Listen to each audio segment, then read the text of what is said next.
Ya, selamat pagi teman-teman. Pagi. Oh nggak semangat sih, selamat pagi. Pagi. Ya, terima kasih. Kita pagi ini sudah berkumpul sesuai dengan undangan yang sudah saya diterbitkan di Nadine ya, Mbak Manda ya. Nah, pada pagi hari ini kita akan sharing tentang dasar anti korupsi. Nah, pada kali ini saya coba membawakan sedikit materi. Saya beri judul yaitu katakan tidak pada korupsi. Nah, sebelumnya meskipun ini sudah kenal ya kita satu dengan yang lain, dan ini kita ada dalam satu seksi kepatuhan internal, dan nanti dalam pelaksanaan tugas diharapkan teman-teman bisa benar-benar menjalankan atau mengaplikasikan apa yang sudah kita dapat pada pagi hari ini. Nah, saya biasa dipanggil Bunita lah ya kalau di kantor. Saya sedikit ingin menceritakan bahwa hobi saya itu sebetulnya jalan-jalan. Makanya kalau misal benar-benar menjadi penyuluh anti korupsi, nah saya berharap dengan saya menyuluh juga bisa traveling ke mana-mana seperti itu. Nah, meskipun kita berkumpul di satu ruangan, saya yakin teman-teman tetap juga menjaga prokes, tetap memakai masker, tapi namun nanti pada saat saya memberikan materi, saya izin buka, nggak apa-apa ya? Ya, oke ya. Nah, sebelumnya saya akan sampaikan bahwa kita mengajarkan atau saya mengajarkan penyuluhan anti korupsi dengan maksud dan tujuan yang pertama memberikan pemahaman atau pengertian tentang arti korupsi itu seperti apa, supaya kita lebih tahu. Jangan sampai pada saat di lapangan, apa sih yang dimaksud korupsi? Kalau saya misalnya menerima korupsi enggak? Atau kalau misalnya saya ada di ST tapi enggak pergi, itu korupsi enggak? Nah seperti itu. Dan jenis-jenis korupsi yang nanti akan saya sampaikan. Itu yang pertama. Yang kedua, tujuan kedua, saya akan mencoba memberikan pemahaman apa sih dampak dari korupsi dan kenapa korupsi itu bisa terjadi atau bisa muncul seperti itu. Dan yang tujuan yang terakhir, setelah kita mengetahui pengertian arti korupsi, jenis-jenis, terus dampaknya apa, kita bisa merencanakan atau mencari strategi dan rencana aksi dalam pemberantasannya seperti itu. Oke, untuk tidak berpanjang lebar, saya akan membuka atau menyampaikan bahwa materi yang akan saya berikan ada 7. Nah, ada 7. Yang pertama, pengertian korupsi. Yang kedua, dampak korupsi di berbagai sektor atau bidang. Dan teori-teori atau faktor-faktor yang menyebabkan korupsi. Berikutnya, yang tidak kalah penting, yaitu sebetulnya ada 30 delik korupsi, tetapi kita bisa kelompokkan menjadi 7. Nah, ini menurut Undang-Undang Tipikor. Nah, yang utama adalah bagaimana kita bisa membedakan mana sih yang termasuk gratifikasi, mana yang termasuk uang pelicin, pemerasan, dan suap. Ini bentuk-bentuk yang sering kita alami atau hadapi di lapangan. Jadi saya berharap teman-teman juga benar-benar paham nanti setelah menyelesaikan penyuluhan ini. Dan yang terakhir, strategi dan rencana aksi, serta ada tambahan sedikit apa sih itu integritas dan nilai-nilai anti korupsi yang harus kita miliki seperti itu. Nah, untuk membuka acara, memulai ada satu pantun. Nah, Joko tingkir tuku kursi. Cakep. Joko tingkir padahal orang zaman dulu masih duduk kursi gitu. Nang toko ketemu Warsini. Zaman saiki isih korupsi, duh besti iku misin. Oke. Mantap. Nah, sebelum apa namanya, sebelum kita mulai, kita coba pretest, ya, coba pretest karena nanti untuk melihat pemahaman teman-teman itu seperti apa. Nah, sementara ini saya bagikan, nanti bisa dijawab. Saya minta tolong dijawab A, B, C atau D. Ini merupakan pertanyaan apa namanya, pertanyaan pilihan. Tolong dijawab secara cepat. Oke. Yang pertama, korupsi berasal dari kata Latin corruptio, dari kata kerja corrumpere yang berarti A. busuk, B. acuh, C. menggoyahkan, D. menyogok, kecuali. Jadi yang di ini kan kecualinya. Yang kedua, bidang, oh belum ya? Nih pilihannya ini, tulis A atau B. Boleh sih kalau mau nulis kakaknya. Mikir kan? Mikirnya dikit aja. Yang kedua, bidang sektor manakah yang terdampak dengan adanya korupsi, kecuali ekonomi, penegakan hukum, sosial dan pembangunan, politik dan demokrasi. Oke. Ayo cepat. 3. Nah, tadi di awal saya sempat sampaikan bahwa ada beberapa teori. Nah, ini yang coba saya ambil teori Ghosn teori. Faktor penyebab korupsi adalah A. terjadi karena adanya tekanan, terjadi karena adanya pertemuan antara niat dan kesempatan, terjadi karena adanya sifat keserakahan dan hidup mewah. D. semua benar. Oke? 3, 2, 1, 4. Jojo adalah seorang pegawai negeri menyelenggarakan akikah anak keduanya. Kemudian datang Pak Dadang, seorang pengguna jasa di kantornya, dan memberikan sejumlah uang sebagai sumbangan, yaitu 500.000. Pemberian ini termasuk A. gratifikasi, pemerasan, perbuatan curang atau suap.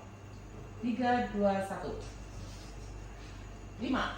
Uang hadiah kepada pegawai di luar gaji yang telah ditentukan disebut juga dengan A. suap, B. pesangon, C. hadiah, D. gratifikasi. 3, 2, 1. Oh, udah pada pintar-pintar nih. Nah, untuk berikut ini contoh pemberian yang termasuk gratifikasi. Nah, ini ada 4, silakan dipilih. Memberikan fasilitas secara cuma-cuma kepada anggota keluarga. Maksudnya ini pengusaha memberikan fasilitas cuma-cuma ke anggota keluarga kita, gitu. Pengusaha memberikan makanan dan buah kepada pejabat karena menang tender. Pengusaha memberikan oleh-oleh kepada kawan lama setelah liburan dari Bali. Maaf, yang A itu saudaranya, anggota keluarganya pengusaha, ya. Oke. 7.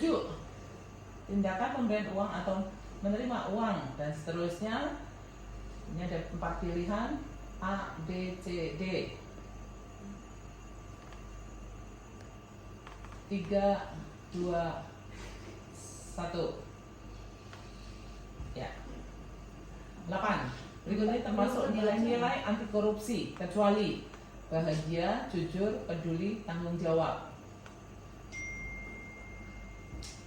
3, 2, 1. Nah, ini berikut ini yang termasuk strategi penindakan apabila menemukan tindakan korupsi, kecuali penindakan, ya, ini penindakan.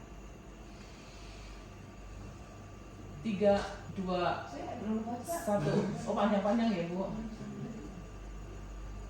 Oke, 3, 2, 1. 10. Tindak pidana korupsi dapat dicegah dengan cara A. melakukan kajian dan penelitian terkait permasalahan korupsi, melakukan penyuluhan anti korupsi, membangun zona integritas. D. semuanya benar. Jadi ini pencegahan. Nah, silakan dipilih. Oke. Nah, untuk pretest sudah selesai, kita masuk lagi. Nah, mohon ditulis nama di atas. Oke. Nah, sekarang kita masuk ke materi. Yang pertama, saya akan coba untuk menyampaikan materi per materi. Nah, korupsi.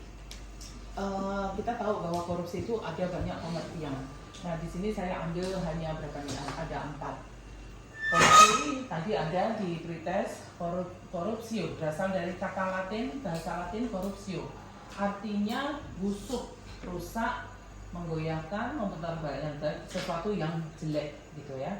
Nah, terus yang berikutnya ada transparansi internasional juga mendefinisikan korupsi. Dan yang kita anut sekarang adalah yang sekarang berlaku adalah menurut Undang-Undang Nomor 31 Tahun 1999 junto Undang-Undang Nomor 20 Tahun 2021, yaitu setiap orang. Nah, ini ada unsur-unsur yang akan disebut sebagai korupsi. Setiap orang yang dengan tujuan menguntungkan diri sendiri atau orang lain. Jadi tidak harus korupsi itu untuk diri sendiri, tapi kalau kita membantu orang lain mendapatkan keuntungan, itu juga menjadi salah satu unsur korupsi. Atau suatu korporasi menyalahgunakan kewenangan, kesempatan atau sarana yang ada padanya karena jabatan atau kedudukan yang dapat merugikan keuangan negara. Nah, nanti kalau misalnya ada yang mau bertanya, interupsi, langsung angkat tangan, nggak apa-apa, ya. Ada yang belum jelas boleh ditanyakan. Nah, setelah kita tahu korupsi itu artinya apa, kita mesti tahu dampak-dampak dari korupsi. Dampak-dampak korupsi itu kita dibagi ada 7. Yang pertama ekonomi. Kenapa korupsi itu berdampak pada ekonomi? Karena dengan adanya korupsi itu akan menurunkan produktivitas.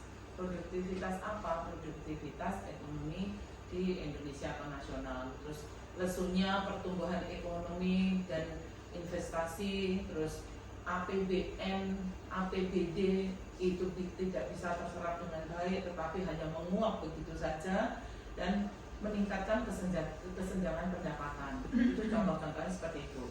Nah, dampak yang kedua, sosial dan kemiskinan. Akan muncul misalnya harusnya harga-harga itu bisa murah menjadi mahalnya harga jasa dan pelayanan publik. Jadi kalau misalnya harusnya orang ngurus, contohnya di kita mengurus NPP BKC. NPP BKC kan kalau di kita tanpa tarif. Nah, karena ada yang mentarif atau meminta uang sebagai jasa, berarti kan orang yang akan mengurus NPP BKC itu akan mengeluarkan sejumlah uang. Nah, dari situ orang akan bilang ternyata pengurusan itu mahal, padahal semua yang ada di bea cukai di kita itu semuanya tanpa biaya. Nah, seterusnya birokrasi dan pemerintahan itu juga akan terdampak. Nanti ada diskriminasi pelayanan seperti itu. Sektor yang lain politik dan demokrasi. Berikutnya kerusakan lingkungan.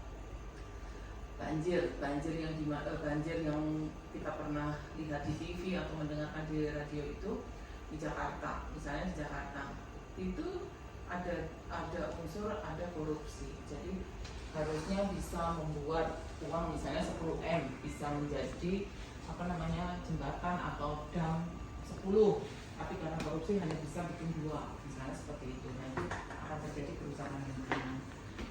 Hankam pertahanan dan keamanan. Nah, harusnya kita bisa beli beli tank 5. Nah, ini cuma beli 2, jadi kurang maksimal seperti itu. Dan terakhir penegakan hukum. Nah, penegakan hukum yang harusnya hakim atau penegak hukum itu bisa menjalankan karena ada korupsi. Akhirnya penjatuhan hukuman itu tidak equal satu dengan yang lain seperti itu. Monggo ya kalau ada pertanyaan. Nah, untuk kita dapat tahu bagaimana korupsi itu terjadi ada beberapa teori. Saya mohon izin ya Pak Master. Jadi ada beberapa teori, sebetulnya banyak, tetapi ini coba saya ambil 2. Yang pertama yang Kalau di SPI itu, di sistem pengendalian intern, sering kita dengar, mungkin Mas Firman ya Mas ya, yang kita yang fraud FRS dan lain sebagainya itu. Ini ada satu teori yang saya ambil, coba saya jelaskan, itu fraud triangle. Jadi di sini ada 3 unsur. Korupsi bisa terjadi ketika ada kesempatan, ada tekanan maupun ada pembenaran. Nah, ini kalau dicontohkan nanti akan panjang. Yang kedua, dari teori Robert Klitgaard, korupsi dapat terjadi jika ada monopoli kekuasaan yang dipegang oleh seseorang yang memiliki kemerdekaan bertindak atau yang berlebihan tanpa ada pertanggungjawaban yang jelas. Nah, teori yang berikutnya adalah teori Ghosn. Yang fraud triangle sama Ghosn ini sering kita yang mudah kita korupsi itu terjadi karena ini. Teori Ghosn yang pertama, korupsi itu muncul karena adanya greedy itu keserakahan. Terus adanya kesempatan, ini hampir sama dengan yang teori segitiga kecurangan itu.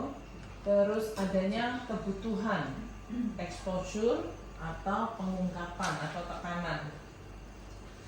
Nah, di dalam teori Ghosn, untuk yang coba saya jelaskan yang ini ya, yang corruption by need. Jadi korupsi itu terjadi karena kebutuhan. Nah, korupsi itu terjadi karena dilakukan karena ingin memenuhi kebutuhan hidupnya sehari-hari yang tidak tercukupi oleh gajinya yang rendah, berhubungan dengan niat dan perilaku. Ya. Terus berikutnya corruption by greed, karena keserakahan, dilakukan karena adanya sifat serakah. Jadi sudah punya punya mobil, gaji yang cukup, tunjangan yang cukup, tapi dirasa belum cukup karena masih menginginkan yang lain. Mobil Avanza, kan kita ini ya, kebanyakan Avanza, kurang puas, saya pengen Innova. Udah punya Innova, saya pengen Fortuner. Udah punya Fortuner, pengen Alphard. Nah, gimana cara memenuhi keserakahannya itu? Dengan cara korupsi. Berikutnya, corruption by opportunities. Korupsi terjadi karena adanya pertemuan antara niat dan kesempatan. Yang terakhir, korupsi terjadi karena adanya tekanan atau pengungkapan. Nah, pengungkapan ini misalnya sudah terjadi, diketahui dan dihukumnya hanya biasa-biasa saja. Nah, berarti kalau korupsi kayak begitu gampang kok, nanti juga hukumannya nggak akan berat seperti itu. Nah, ini teori-teori yang menyebabkan terjadinya korupsi. Nah, di awal saya sampaikan bahwa sebetulnya ada 30 perbuatan atau 30 delik yang terkait dengan korupsi. Dari 30 itu bisa diringkas menjadi 7 jenis, yaitu adanya kerugian keuangan negara. Ya, ini jelas ya, adanya kerugian negara. Terus adanya suap. Nanti kita coba melihat apa perbedaan yang sering terjadi di sekitar kita. Yang ketiga, penggelapan dalam jabatan, pemerasan, perbuatan curang, benturan kepentingan, dan gratifikasi. Nah, kita coba lihat. Nah, ini saya coba membedakan ini yang sering kita hadapi atau kita temui di lapangan. Ini coba perbedaan gratifikasi, pemerasan, dan suap. Gratifikasi yang pertama. Gratifikasi ini tidak bersifat transaksional, jadi tidak harus ada ini yang berikutnya meeting of mind. Jadi nggak perlu ada maksud dan tujuan terlebih dahulu. Dia sifatnya tuh hanya tanam budi. Misalnya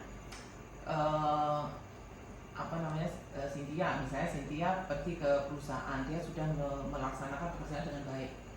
Terus, Mbak, ini terima kasih ya sudah memberikan asistensi di perusahaan, seperti itu, memberikan asistensi di perusahaan. Terus pulangnya dibawain buah, kayak begitu ya, buah. terus dibawain produk dari perusahaan tersebut. Nah seperti itu, tanam budi aja, tapi dia belum punya maksud, dan Cynthia pada saat menerima tidak punya tujuan juga gitu kan, ya hanya menerima seperti itu gratifikasi. Berikutnya pemerasan.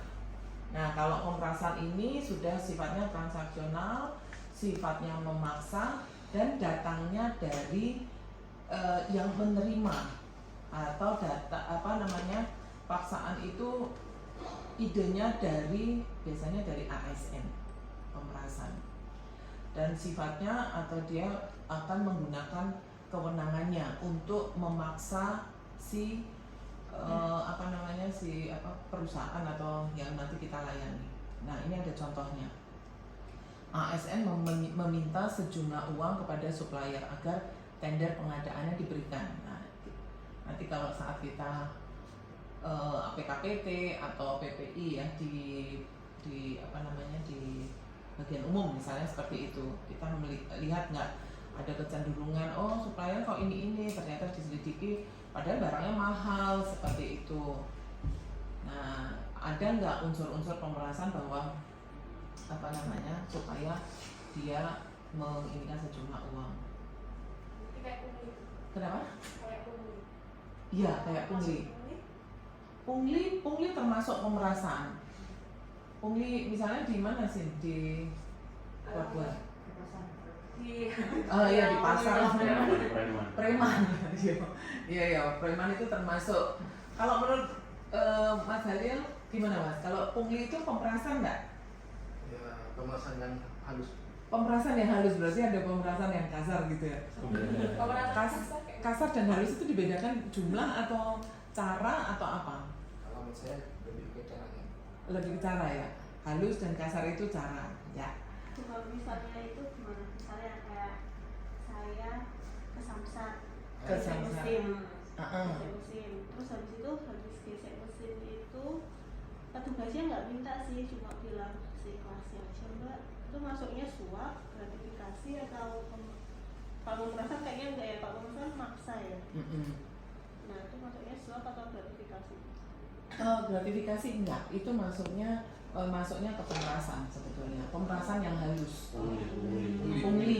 Pungli juga berarti ya. Tapi kalau lihat di sini klasifikasi kan pungli nggak ada ya. Dia akan masuk ke pemerasan. Bisa masuk juga ke perbuatan curang, tapi karena sifatnya dia iseng-iseng berhadiah. Nah kalau misalnya kita merasa aduh nggak enak nih kok kok dia udah ngomong kayak seperti itu, nah kita ngasih berarti itu pemerasan, pungli mbak. Gitu. Ada yang mau ditanyakan lagi? Kalau misalnya dia nggak ngomong seikhlasnya aja, tapi kita ngasih duit terus dia terima, itu termasuk gratifikasi apa bukan? Gratifikasi. Nah udah ngerti nih. Ya benar, itu termasuk gratifikasi bagi petugas, bagi yang menerima. Kalau misalnya Cynthia nih ngasih uang padahal nggak sesuai syarat-syaratnya, nggak terpenuhi, berarti masuk apa? Syaratnya nggak terpenuhi, suap. Nah ini sekarang nih ciri-cirinya suap nih bersifat transaksional. Ini sama dengan pemerasan. Sifatnya tuh hanya untuk satu tujuan itu, sudah ada ini meeting of mind-nya sudah ada, dan dilakukan secara tertutup. Kan nggak mungkin ya suap terbuka dilihat semua orang. Ide datang dari pemberi. Nah kayak Cynthia tadi, kalau saya ngasih supaya bukan cepet tapi supaya Lulus praktek. lulus praktek. Iya benar. Cari SIM ya. Karena kalau pakai praktek nabrak misalnya seperti itu, ya wis lah ini Pak 1 juta lah, pokoknya saya SIM-nya cepat keluar. Nah itu namanya suap. Oke, bisa dilanjutkan ya. Nah dari semua itu pemerintah sudah menyiapkan bersama dengan KPK sudah menyiapkan strategi dan rencana aksi pemberantasan korupsi. Ada 3 dari pencegahan. Terus ini dibagi ada 3. Represif itu sifatnya itu lebih aktif ya. ini benar-benar butuh keberanian dari kita dan dari masyarakat untuk melakukan, contohnya pengaduan, terus menindak koruptor pada saat persidangan. Ini penegak hukum harus bisa harus bisa tegas seperti itu. Nah, ini contoh yang represif. Di sini disebutkan supaya tidak bisa, efeknya itu supaya tidak bisa melakukan korupsi lagi. Ya, para koruptor itu tidak bisa melakukan korupsi lagi. Terus strategi yang kedua yaitu perbaikan sistem. Nah, jadi tanpa kita sadari bahwa level pejabat tertentu harus menyampaikan LHKPN. Terus kalau teman-teman harus menyampaikan apa? Yang saya tahu Alfa, SPT, seperti itu. Nah, kalau skalanya sifatnya area atau kantor, kita disarankan oleh Bu Menteri Keuangan bahwa semua satker di bawah Kementerian Keuangan harus bisa mendapatkan predikat ZIWBK, wilayah bebas dari korupsi, seperti itu. Nah, ini salah satu cara atau rencana aksi yang sifatnya perbaikan sistem, seperti itu. Nah, yang terakhir edukasi dan kampanye, termasuk ini penyuluhan ini, pendidikan ke masyarakat, ke pegawai, ke pelajar-pelajar, itu bisa. Terus nanti akan muncul gerakan-gerakan anti korupsi. Tujuannya apa? Agar tidak mau kita membentuk mental dan budaya para pegawai khususnya, pegawai negeri khususnya, dan masyarakat Indonesia pada umumnya, supaya sudah tidak mau lagi melakukan korupsi. Karena ada banyak, sekarang sudah banyak negara yang nilai tingkat korupsinya tinggi, dalam arti sudah banyak, korupsi itu tidak ada di negara tersebut, bisa dibilang seperti itu. Contohnya Finlandia, Denmark, New Zealand, itu bagus itu. Tingkat korupsinya itu rendah, jadi dia nilainya tinggi, seperti itu. Nah, kita berusaha untuk mencapai nilai yang tinggi supaya tingkat korupsinya itu bisa turun, seperti itu. Nah, seperti yang disampaikan sebelumnya, yaitu edukasi atau kampanye dan lain sebagainya, membentuk mental atau budaya yang kita sudah tidak mau korupsi lagi, seperti itu. Nah, sebelum masuk bagaimana caranya dan nilai-nilai apa sih yang harus kita miliki, kita coba tengok sedikit apa itu integritas, karena ini juga ada di nilai-nilai Kementerian Keuangan. Kan ada apa nilai-nilai Kementerian Keuangan itu kan IPSPK itu, ya. Ada integritas, sinergi, pelayanan, mulai nggak urut ya, profesionalisme, kesempurnaan. Nah, integritas, di mana-mana integritas. Di sikap dasar di kita itu kan juga ada tuh sikap dasar, klik jujur. Nah, sudah ada jujur sama dengan integritas dalam arti luas. Integritas itu bisa kita simpulkan bahwa bertindak secara konsisten dimanapun, dalam situasi apapun, antara apa yang dikatakan dengan perbuatan tingkah laku kita harus sesuai dengan nilai-nilai yang dianut. Nilai-nilai yang dianut itu, kalau di kita itu kan ada nilai atau norma agama, norma susila, terus ada norma-norma yang lain, ada kode etik. Nah, kayak begitu. Nah, setelah itu kita akan melihat bahwa nilai-nilai anti korupsi itu ada 9, dan semuanya dari 9 itu dibagi menjadi 3 bagian pokok. Pertama, inti itu yang utama adalah ada 3. Jujur, kita diharapkan menjadi pegawai yang jujur, berkata sesuai apa yang dilihat, berkata atau memberikan informasi yang dapat dipercaya, seperti itu. Disiplin waktu, disiplin kerja, disiplin berpakaian dinas, dan disiplin yang lain. Mengandung arti seperti itu.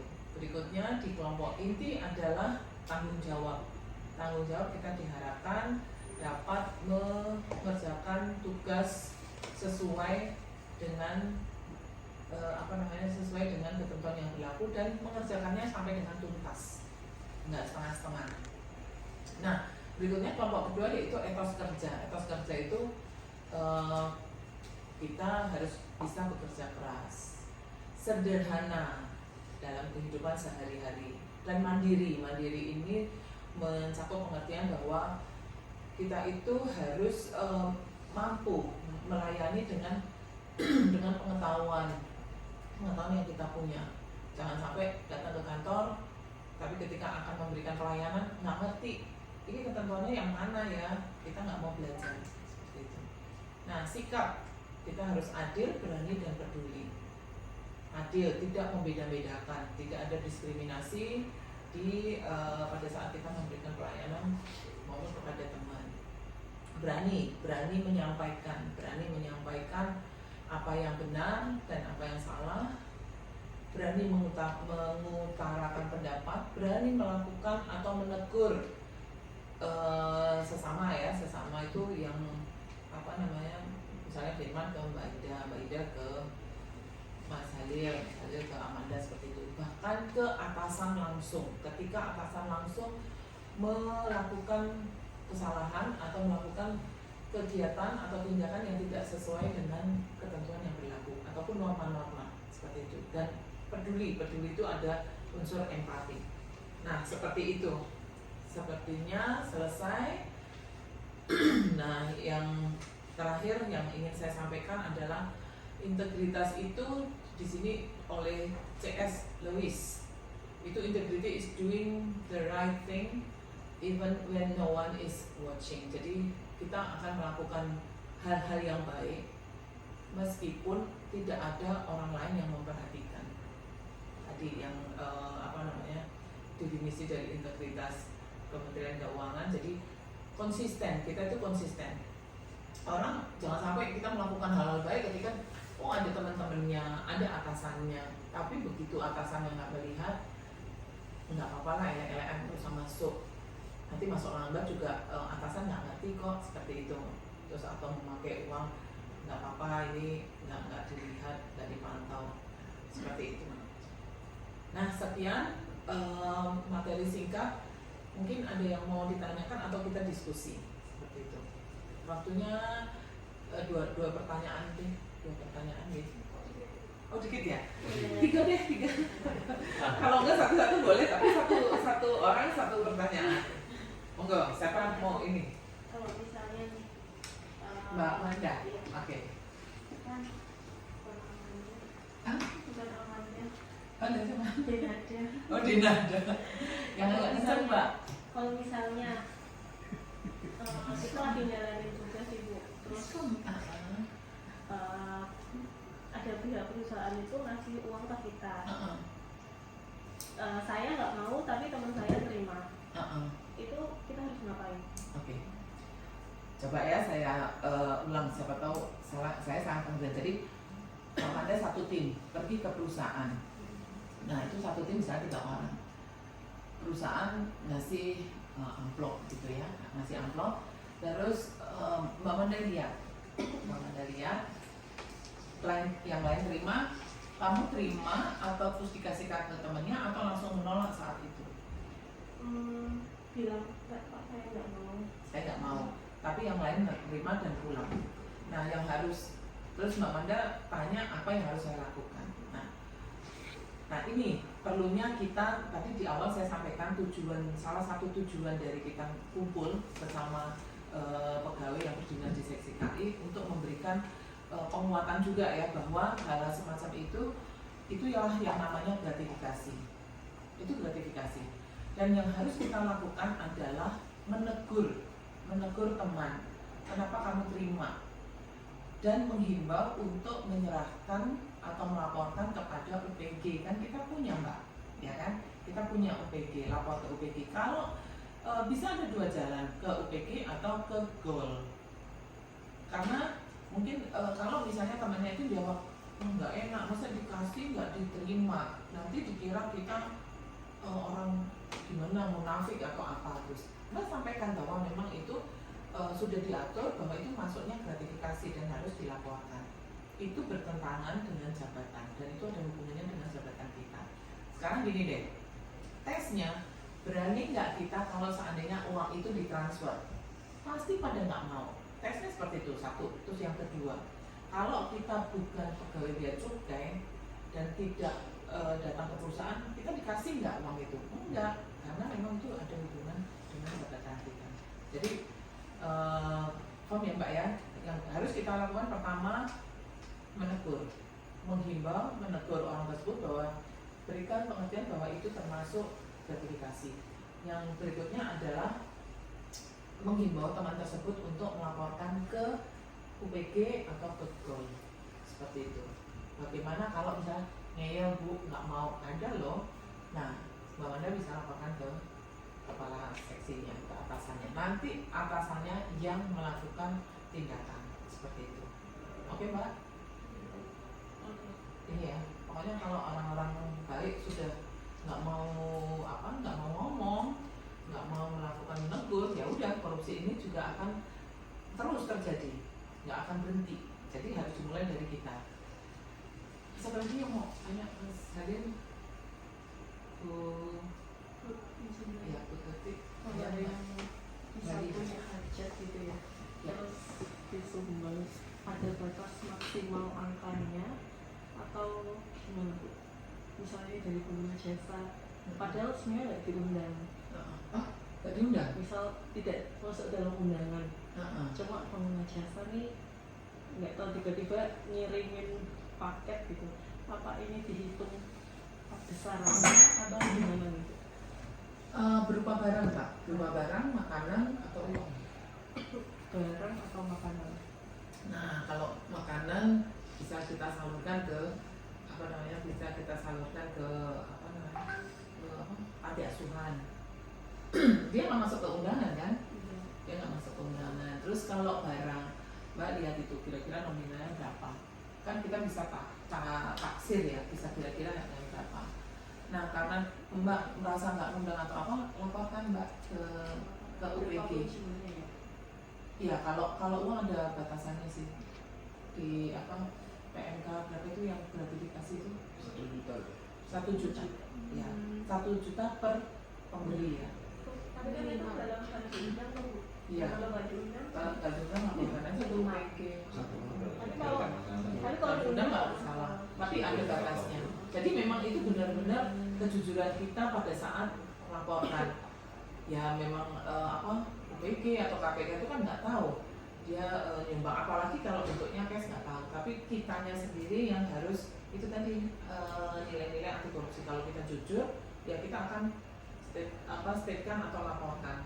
Sudah banyak kok pejabat-pejabat dan saya pernah mengalami dan dimintain tolong untuk menghitung. Jadi pejabat ini setingkat eselon 2 dia punya hajatan menikah. Nah saya ikut buka, Pak ada 2 juta, tulis Bu. Ada 5 juta, tulis Bu. Dan memang itu diambil sama KPK.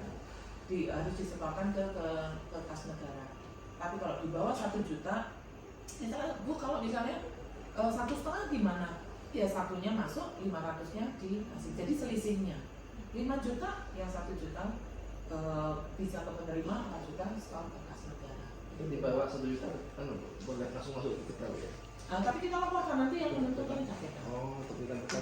Bukan kitanya sendiri yang langsung ya udah 1 juta masuk 4 juta enggak. Kita tetap laporkan. Laporkan dulu, uangnya tetap pikiran dulu. Iya, uangnya kita simpan dulu seperti itu. Ada yang mau tanya lagi? Kalau misalnya kita ke suatu perusahaan gitu, asistensi atau apa, terus kita diajak makan ke suatu restoran, itu bagaimana? Ada wajar nggak Mas itu restorannya misalnya cuma di warung atau apa dan itu masih ada gini ya. Kalau menurut saya itu sebetulnya masuk gratifikasi karena masih dalam pekerjaan kita. Kan kita kalau dinas luar kan ada ST. Ini dalam rangka ST kan? Iya. Ada ST kan? Nah ST kan pasti kita ada namanya SPD. SPD. Nah SPD itu dipakai untuk kita makan. Jadi kita dengan halus bisa menolak dan kita pergi makan sendiri. Karena itu maksudnya gratifikasi sebetulnya. Sudah disiapkan di ruang kerja Bu? Karena Ya sewajarnya makan sewajarnya. sahur. Kita sebagai tamu. Di lapangan sering ya kayak gitu. Oh ini Siapa yang di lapangan sering? contoh kasus saja begitu, contoh kasus. Oh, contoh kasus. Ya, Oke. CCTV. Nggak Jadi apa-apa gini. bilang gitu tuh nggak apa-apa. Berarti kan kita bisa memilah-milah yang mana yang perlu dilakukan, mana yang Nah, tidak perlu sebetulnya dilakukan. betul. Jadi jangan pernah kita itu membiarkan hati nurani kita itu enggak bicara. Jadi kalau sedang bicara dengarkan. Kalau misalnya, aduh kok saya gerak-gerak, itu sebetulnya ini hati nurani itu sedang ngomong, sedang ngasih tahu gitu kan.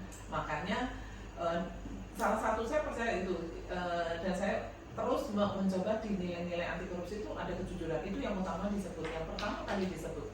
Jujur itu sebenarnya kita bisa mengandalkan hati nurani seperti itu. Tesnya di situ lah seperti itu, oke? Terus gimana Bu cara meyakinkan? Soalnya kan kadang kalau kita mau ngelaporin itu takutnya dikira ih munak lo ya atau enggak pasti bakalan jadi omongan antara teman-teman nih. Ini Iya. terlalu lurus kan biasanya gitu, jadi orang-orang tuh semakin takut untuk Masih ada ya yang belum terlalu lurusan. itu kejadian Bu. Kan itu khusus ya? Bukan itu khusus Bu. Bukan Banyak kalau sih. lapor gratifikasi itu identitas pelapor dirahasiakan ya. Iya betul, betul. Jadi begini sih, jadi lapor-melapor itu akan dijamin oleh UPG, Jadi jangan pernah takut untuk melaporkan. Nah ini kalimat-kalimat yang kadang menghalangi kita untuk bisa berlaku jujur atau melawan anti korupsi atau melawan korupsi dalam skala yang kecil, karena kita memang harus mulai dari hal-hal yang kecil dan kita mulai dari diri kita sendiri seperti itu, harus berani sih. Jadi kalau orang bilang terus alah Muna, alah sok sok integritas misalnya seperti itu, lah kita tinggal milih kita mau jadi orang baik atau enggak. Kalau orang baik, makanya tadi saya bilang, saya sempat sampaikan, kalau orang baik itu diam, masih saja diam, korupsi masih tetap terus. Jadi kita hanya bisa, kok itu ngambil, kok itu korupsi, ya karena dimulai dari kita sendiri, nggak berani untuk melaporkan. Kan tadi ada 3, yang represif, perbaikan sistem, semua udah dijalankan. Tapi kalau kita sendiri nggak melaksanakan, itu juga nggak tercapai. Oke? Karena waktunya sudah mepet, saya minta maaf. Nanti kita bisa Saya untuk kayak ngomong loh. lalu saya. Hah? Beneran. Nanti kita buka sesi khusus Bu, FGD atau nanti sharing session. Sip. Nanti dengan materi-materi yang lebih menarik lagi. Seperti itu ada. Nanti kita bicara masalah terkait usaha-usaha yang sudah kita lakukan itu apa. Terus nanti saya kasih contoh negara-negara mana yang masuk terbaik, yang tidak korupsinya itu rendah. Nah, untuk itu sebelum mengakhiri saya akan coba merangkum. Jadi korupsi itu adalah satu kegiatan yang jahat, extraordinary crime. Nah, kita harus dari kita sendiri harus bisa melakukan perlawanan, dimulai dari hal-hal yang kecil sesuai dengan tugas kita di kepatuhan internal seperti itu. Jadi mulai sekarang kita harus berani mengatakan tidak ada korupsi untuk hal-hal yang paling sederhana, paling kecil, tidak melihat nominal seperti itu. Diharapkan kita sebagai pegawai di kepatuhan internal pada saat nanti terjun ke lapangan bisa memberikan dan menyampaikan, menghimbau, bahkan mengajak teman-teman yang lain untuk berani katakan tidak pada korupsi, ya, terutama yang ada di yang bertugas di lapangan seperti itu. Nah, karena kita tadi sudah ada materi, ini yang pretestnya dikumpulkan. Pretestnya dikumpulkan, nilainya nanti saya nilai. Oke, nah sekarang ujian. Sekarang kita bagi lagi. Ini untuk post test dan untuk menilai nanti bagaimana penyelenggaraan penyuluhan singkat pada pagi hari ini. Oke, kita masuk ke post test pertama. Oh, siap. Yang pertama, korupsi. Oh, nggak dibaca. Korupsi berasal dari bahasa Latin corruptio, dari kata kerja corrumpere, yang berarti di bawah ini kecuali. Ini ada kecualinya ya. Kecualinya itu apa? Busuk, acuh, menggoyahkan, menyogok. Nah, oke, bisa lanjut ya. Mas Halil sudah? Dia menyimak. Nah, sektor atau bidang manakah yang terdampak? Tadi ada berapa? 7. Nah, ada 7. Kayaknya semua bro. Iya. Ayo coba yang jeli. Urus. Ada ekonomi, Urus. ada penegakan hukum, sosial, dan tadi apa ini pembangunan, Semua benar. politik dan demokrasi. Jawab semua. Oke, 3, 2, 1. Geser. Menurut teori GON itu kan ada GON-nya itu dari Greed, Opportunity, Need, dan ini apa? Exposure. Pengungkapan. Nah, nah ini yang benar mana nih? G-nya greed, serakah. O-nya opportunity, kesempatan. N-nya need, kebutuhan. Oke, 3, 2, 1. 4, Jojo. Pegawai negeri nih. Datang Pak Dadang memberikan sumbangan. Pak Dadang, Pak Dadang. Oke. Sudah? 3, 2. Apa ini? Jojo ada sama kayak Wah. Kututi. Oh ya. Oke, Kututi. Ya. Ya. Next. 5. Uang hadiah kepada pegawai di luar gaji yang telah ditentukan disebut juga dengan 3, 2, 1. Berikut ini contoh pemberian yang termasuk gratifikasi. Itu ada tadi yang ditanyakan. Oke, kalian udah semua. Kita geser. Karena udah ya. Sudah. Oke. Tindakan pemberian uang atau menerima uang atau hadiah dari orang pejabat dan seterusnya disebut. Ini agak mirip-mirip untuk memastikan peserta penyuluhan ini paham betul atau enggak. Oke? Sudah sih? Pilih 1. 8. Berikut ini yang termasuk nilai-nilai anti korupsi kecuali. Iya, tadi ada 9 dibagi 3 kelompok besar. Inti, sikap, dan satu lagi apa tadi? Sudah ya? 9. Nah, ini agak panjang nih. Strategi penindakan ya. Penindakan Mbak Lida. Kecuali. Nah, kecualinya apa nih? Oke. Oh, yang mana? Oke, 3.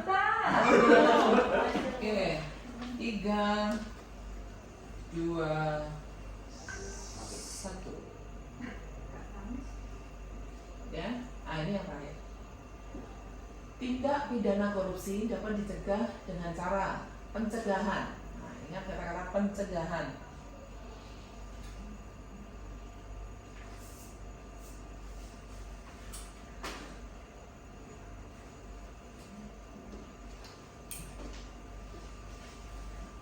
Sudah, oke. Nah, waktu ini kasih nama ya, kasih nama. Terus di sebaliknya saya mohon untuk bisa mengisi kuesioner. Jadi kuesioner ini terkait dengan bagaimana penyelenggaraan penyuluhan singkat pada pagi hari ini. Ini terkait dengan sarana penyuluhan. Ada AC, ada lampu, ada proyektor dan lain sebagainya. Nah, penyuluh menyiapkan wifi dan prokes ruangan dalam menyampaikan materi. Bagaimana? Sangat buruk, jadi semua keringetan dan lain sebagainya. Terus ada apakah nyaman? Kalau gitu kita kerjaan di ruangan ini aja. Yang kedua, suara penyuluh. Tadi bisik-bisik atau terlalu keras, suaranya nyaring atau apa. Berikutnya, ruangan pencahayaannya. Kalau pencahayaannya kurang nanti saya bilang ke SBU. Terlalu bercahaya. Kurang bercahaya. Terlalu bercahaya. Oh, terlalu bercahaya ya. Berarti lawan dari 5. Yang keempat, ruangan tempat penyuluhan dilengkapi dengan pendingin ruangan. Ya iya, hari gini Surabaya lagi kan. Oke, penyuluh menggunakan proyektor dalam menyampaikan materi. Bagaimana? Ini jawabannya bukan dia dan tidak loh ya. Bagaimana cara ininya? Menguasai enggak? 6. Penyuluh menggunakan laptop. Beral-beratul atau macet di tengah jalan dan lain sebagainya. Nah ini kegiatan penyuluhannya. Kegiatan penyuluhan bermanfaat baik dalam pekerjaan maupun kehidupan sehari-hari. Saya sih pengennya ini bermanfaat ya, karena begitu saya mendapatkan materi ini juga mendapat pencerahan, jadi lebih yakin. Kegiatan penyuluhan meningkatkan pemahaman peserta tentang anti korupsi. Juga kegiatan penyuluhan meningkatkan keterampilan peserta. Nah ini yang dimaksud adalah dalam melaksanakan tugas dan melakukan himbauan, bahkan sampai dengan penindakan. Materi yang disampaikan berkualitas.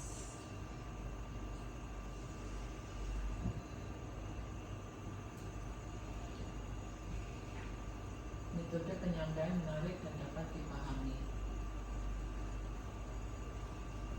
Durasi kegiatan penyuluhan efisien. Materi yang disampaikan berguna untuk kondisi terkini. Nah ini tentang materi. Ini pulang kok ya? Udah apa ya? Udah sampai sini. Enggak ada tempat. Tadi udah. Ya, maaf ini mengulang. Oke? Oke, sekarang dikumpulkan. Waktu habis Waktu habis dikumpulkan. Sudah ada nama semua ya? Yes. Nah, sebelum berakhir saya ingin putarkan film. Masih nggak sih itu sampai Enggak, itu mengulang. Mengulang. Jangan, enggak ada tempat. Enggak ada tempat. Mengulang. Kumpulkan. Waktu habis. Oke, nah ini kita lihat 1-2 menit saja. Ada film nih. Semoga menginspirasi.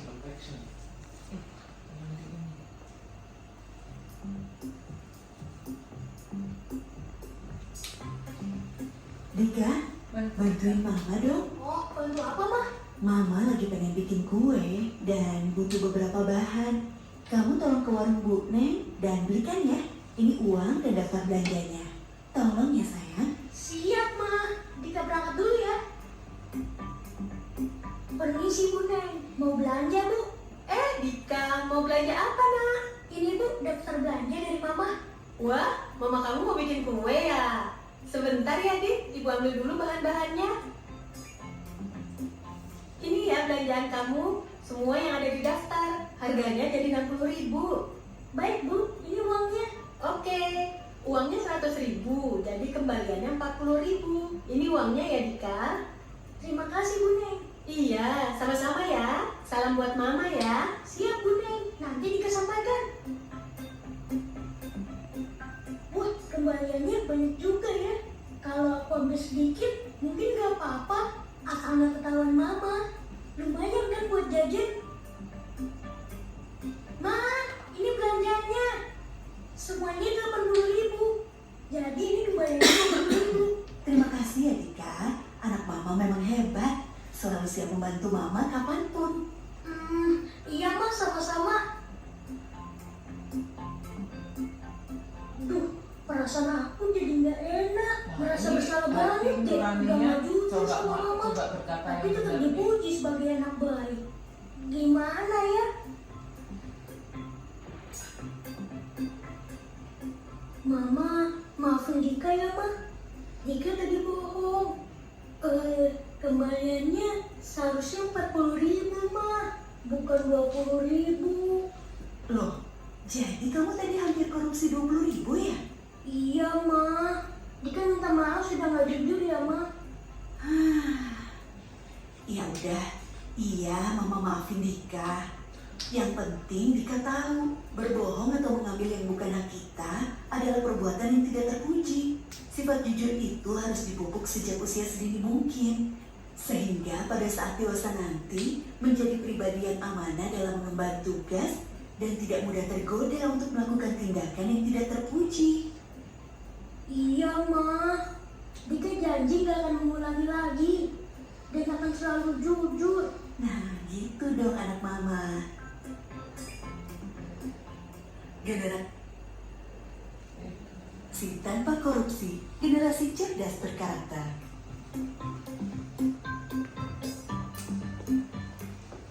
Ya, kita akhiri dengan tepuk tangan. Ya, semangat. Oke, jadi pesan yang bisa saya sampaikan, saya ulangi, dan ini satu ajakan bahwa mari kita katakan tidak pada korupsi dan kita mulai dari sekarang, mulai dari diri sendiri, kita mulai dari hal-hal yang simpel, sederhana, dan kecil. Supaya dalam pelaksanaan tugas nanti kita dapat melaksanakan sesuai ketentuan dan sesuai dengan hati nurani, integritas kita junjung tinggi. Sebelum mengakhiri, satu pantun ada Joko Tingkir sudah lewat. Jadi sekarang temennya Joko Tingkir, Werkudara. Ya, otot kawat balung besi. Ulangi, otot kawat balung besi. Werkudara nyamber wajik. Ojo ragu melu lawan korupsi. Ben negara tambah resik. Dan saya ucapkan terima kasih teman-teman. Nanti kita bisa berjumpa lagi di penyuluhan berikutnya dengan materi yang lebih menarik. Saya sampaikan wassalamualaikum warahmatullahi wabarakatuh.